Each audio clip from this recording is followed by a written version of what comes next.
I talk about my upbringing. I talk about my family. I talk about moving back to Iran as an 8-year-old all-American kid, and I talk about how it was a culture shock and going to school and all of a sudden, as an American kid standing there, the whole school starts chanting, "Death to America, death to America." I'm standing there going, do they know I'm American? Are they trying to kill me? I go home, I'm like, Mommy, they're screaming death to America in school. At you? Yeah, no, well, they're chanting death to America in Iran every morning in school. Right. Like, we're like 7, 8-year-old kids. So You're it's lined like up. us saying the Pledge of Allegiance, Exactly. they say death to America. Okay, cultures are different. You see, it's just cultural relativism. I've always been on the page with that. That's the kind of stuff I talk about, because those were my crazy memories. Like, all of a sudden realizing, yesterday I was singing Jingle Bell in school. Now I'm screaming death to America on this side. It's like, what's going on? And my mom, I remember, she was like, oh, I forgot to tell you. I'm like, you forgot to tell me this? What do I do? And my mom said, just whisper, you're American. Don't say it. Just pretend you're saying it. I said, okay. So you do a good mom. Yeah. No, really. I mean, you got it down. So that's the kind of stories I talk about. So listen to this. This will blow your mind. I just thought of this. 1979. I am 23. Very big year for Mideast politics. They attacked the sacred mosque in Saudi Arabia. That was a huge thing. It was also the year of the Iranian Revolution.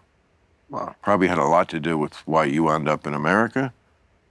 Because well, my family moved here before the revolution, way before, for school.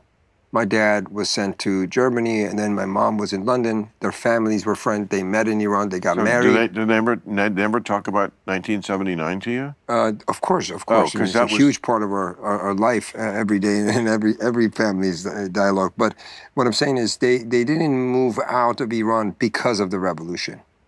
And that's where my parents were tricked to go back. So they had left way before the revolution. They had seen Iran at its best. They graduate college. My grandfather's wish was for my father, when he finishes his school, come back and give back to his own country. But my grandfather died 2 years before the revolution, and he forgot to write down in his will, son, if there's a revolution, don't be stupid and come back to Iran. Oh. So we moved back, and that's when my father realized it was a big mistake. Jumped on a sinking ship, huh? Yep. Well, listen to this. I'm 23 years old. I've just finished college.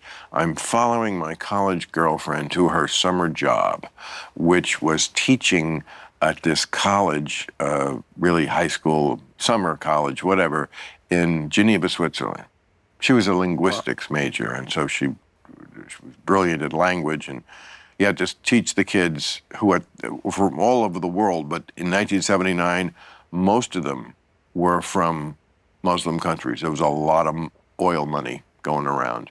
Saudi kids, I had little Adnan, I remember him. Stir. That's my impression of Adnan. Loved him. And a lot of Iranian kids. And the revolution happened like at the end of when we were there. And I remember these kids going apeshit, the Iranian kids, rushing to the phones. And they were, this was like, because these are the kids who were probably part of the regime. These are the wealth. This is Geneva. Yep. This was a very expensive school. Mm-hmm. I fucking hated it. The Swiss, ooh boy, warm people. You ever known Swiss? I've been there. Yeah. They're peaceful, but they're better than everybody else. It's not exactly a party town. Yeah. Anyway. So you followed your girlfriend there. You love this girl so much. You went to Geneva to go to school. Well, college, when you're 22 and in love, Thank God I didn't make permanent life decisions like many people do when they're 22 and in love. Yeah. Hey, I was in love in high school, and if that girl who dumped me, because I'm sure I deserved it, if she had said, don't go to college, work at the A&P, I absolutely would have done it. I was completely vulnerable to emotional blackmail. I was dumped for the first time, which really is tough because you have no experience with it yet. Yep. Have you ever? Are you? What's your thing? Are you married? I'm single. You're I think I'm the single and ready to Persian You're my mingle. role model. You're my role model. Why? Because you want to never get married? I honestly have. By the way, it's a very. Since you didn't know about the I divorced thee, do you know about temporary marriage? Yes, I know about that. Of course. Okay. Of course. Could of you course. explain that to me? Temporary marriage. Tell me It's- what that is in your understanding. It's pimping at its best. You just say three lines, and she has to be like, "Oh, thank you very much." And she thanks you for doing it the proper way. Well, it's cheating, but like you get this. I think they gave one to the current Ayatollah, or he had one, or I don't know, but it just means like a temporary. It's basically you get laid one night, but that you didn't just get laid. You had. I mean, can you imagine coming home in this country, honey? I'm sorry, it was just a temporary marriage. It's the Muslim version of Vegas. You still have to make a transaction. You have to offer something, and then you have to, read this, and then you temporarily are mine with this agreement. And the same thing happens, in whatever state prostitution is legal. It's literally that. Yeah, I must say, some of these, it goes on in the world now, harems.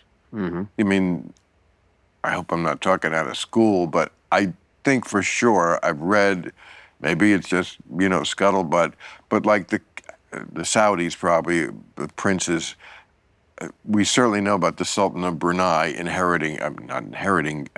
inviting women from definitely the States go there to party. Yep. People are fucking weird. You can't be a king without a harem. What is wrong with people, Max? What are we going to do about this problem? People. Oh, my God. The problem that won't go away. Never, ever.